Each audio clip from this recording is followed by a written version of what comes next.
नमस्कार साथियों। आशा है आप सभी सुरक्षित, स्वस्थ और सजग रूप से कार्य कर रहे हैं। आज हम बात करेंगे एक ऐसे उपकरण की जो आधुनिक कंस्ट्रक्शन साइट्स का अभिन्न हिस्सा बन चुका है, हाइड्रोलिक रॉक ब्रेकर।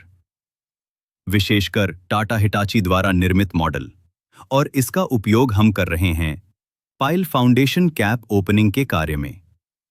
जब किसी बड़े स्ट्रक्चर की नींव रखी जाती है, जैसे कि मल्टी स्टोरी बिल्डिंग, ब्रिज या भारी औद्योगिक संयंत्र, वहां पाइल फाउंडेशन सबसे मजबूत आधार प्रणाली मानी जाती है।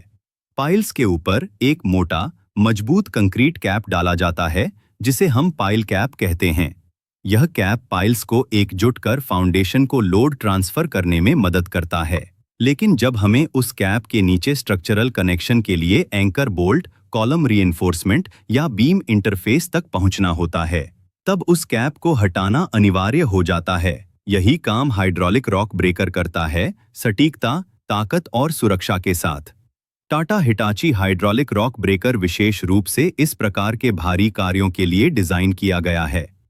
इसका हाई इम्पैक्ट पिस्टन और ऑटोमेटिक प्रेशर कंट्रोल सिस्टम इसे कुशलतापूर्वक काम करने योग्य बनाता है। यह मशीन इतनी ताकतवर होती है कि यह बेहद घने और मजबूत कंक्रीट को भी तोड़ सकती है, लेकिन साथ ही इसका नियंत्रण इतना सटीक होता है कि नीचे की पाइल को कोई नुकसान नहीं होता। इसके द्वारा काम करने पर कंस्ट्रक्शन की गति बनी रहती है और मैनुअल ब्रेकिंग की आवश्यकता नहीं पड़ती, जिससे श्रमिकों की सुरक्षा भी बनी रहती है। अब बात करते हैं कुछ महत्वपूर्ण पहलुओं की। इस प्रक्रिया में सबसे पहले मशीन का स्थिर खड़ा होना जरूरी होता है।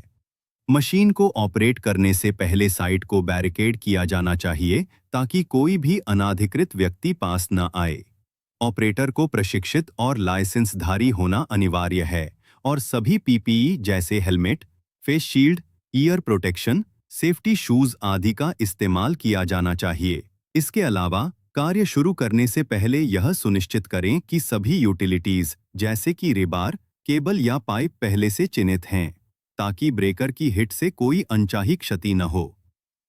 पाइल कैप ओपनिंग के बाद ही फाउंडेशन से जुड़े अन्य कार्य जैसे रीइंफोर्समेंट जोड़ना, फॉर्मवर्क तैयार करना और कंक्रीटिंग प्रारंभ किया जाता है। इसलिए इस